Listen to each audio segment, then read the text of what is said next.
পরিবারের সঙ্গে ঈদ উদযাপনে ঢাকা ছাড়ছেন ঘরমুখো মানুষ। এ বিষয়ে বিস্তারিত জানাতে কমলাপুর রেল স্টেশন থেকে যুক্ত হচ্ছেন আমাদের সহকর্মী মাহমুদুল হাসান ইমন।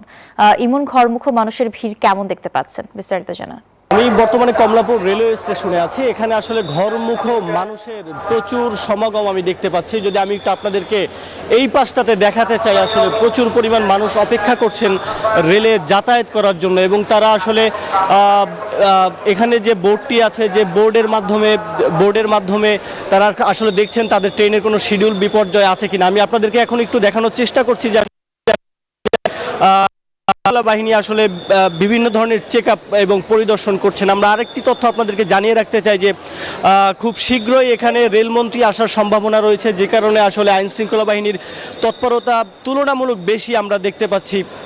ডিএমপির পক্ষ থেকে কিছু ডগ স্কোয়াড নিয়ে আসলে পুরো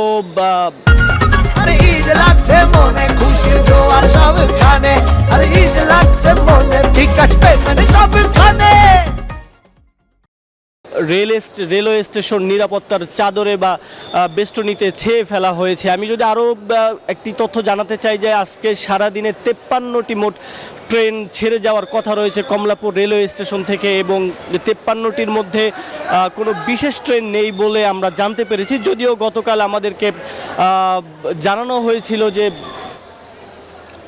আজকে থেকে বিশেষ ট্রেন যাতায়াত শুরু হবে।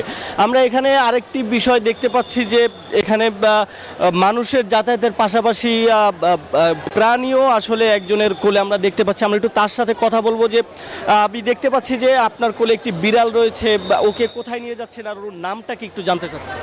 আমরা জামালপুর যাচ্ছি, আর ওর নাম টম। ও আমাদের সাথে সব সময় বাড়িতে যায়, যখন আমরা গ্রামের বাড়িতে যাই আর কি। ওকে রেখে কখনো যাই না। মেঘলা, আপনি দেখতে পাচ্ছিলেন যে আসলে মানুষের পাশাপাশি পোষা প্রাণীকেও আসলে গ্রামে নিয়ে যাচ্ছেন একজন যাত্রী।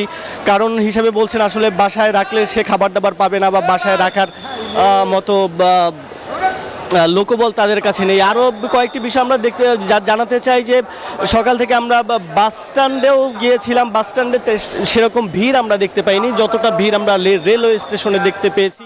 রেলওয়ে স্টেশনের বাহিরে নিরাপত্তার চাদরে ছেয়ে ফেলা হয়েছে। বাহিরের যে দৃশ্যটা আমরা দেখেছি যে আসলে পুলিশের পাশাপাশি র্যাব, আনসার সহ বিভিন্ন ধরনের আইন শৃঙ্খলা বাহিনী মোতায়েন রয়েছে। এই ছিল কমলাপুর রেলওয়ে স্টেশন থেকে আমার কাছে সর্বশেষ তথ্য। ফিরে যাচ্ছি স্টুডিওতে। মেঘলা। ইমন, আপনাকে ধন্যবাদ।